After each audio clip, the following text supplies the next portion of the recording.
The rest of the news Monday. Good morning, Americans. Good evening, Australians. A woman from Perth, which is such a great place on earth, bungee jumped New Year's Eve and lives to tell about it after the bungee cord broke. 22-year-old Erin Langworthy was making the 364-foot leap from Victoria Falls Bridge over the Zambezi River, which separates Zambia and Zimbabwe.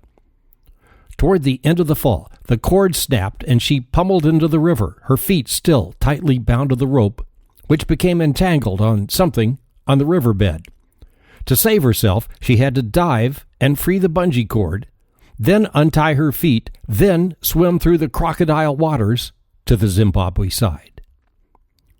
Thursday, we discussed the time lens, which can mask time so that an event which happens never happened. Now there's news of a wind lens developed in Japan, which could replace those ugly wind turbines and deliver 3 times the power. The wind lens has 6 blades encircled at the ends. The entire energy needs of the U.S., including all the cars, could be supplied by 2,640,000 of these wind lens, at a price cheaper than nuclear. Of course, we heard something like that about nuclear. Remember, too cheap to meter? But perhaps it could be an alternative to fracking, so in use now that we're past peak oil. Frequent earthquakes are the norm in fracked areas from Oklahoma into Arkansas, up through the Ohio Valley and on into Pennsylvania. There's been over 1,000 quakes in Oklahoma in the past 2 years. It's the disposal of the fracking fluid pumped back underground that lubes the rocks and causes the quakes. Their aquifers having become so polluted, some towns now are forced to rely entirely on fresh water deliveries, sometimes from the offending company, sometimes from the EPA, sometimes from actor Mark Ruffalo, who paid for water delivery to Dymock Township, Susquehanna County, Pennsylvania, after Cabot Oil and Gas of Houston stopped.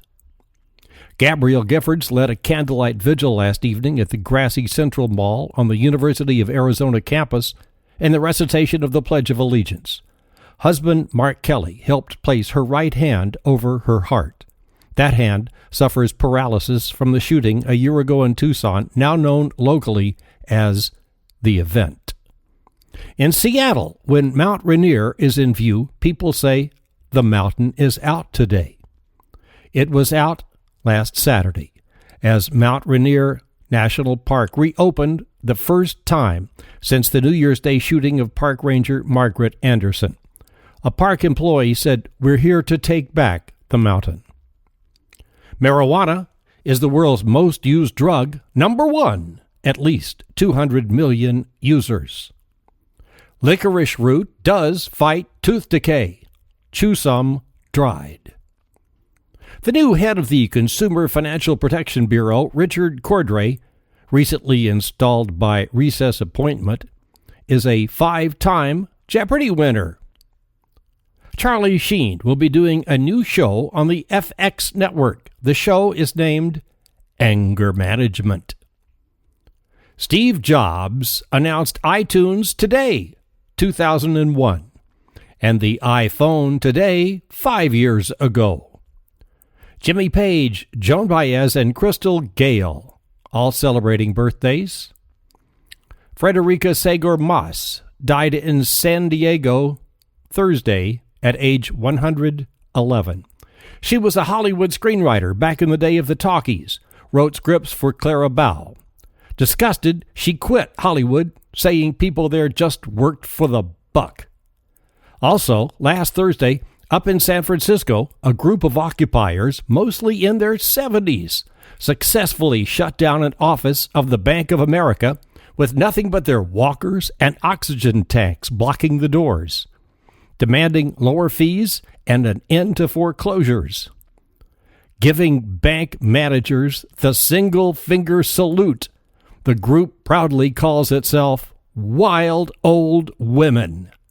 So there, have a great day. Until tomorrow, Dan Earhart. The rest of the news.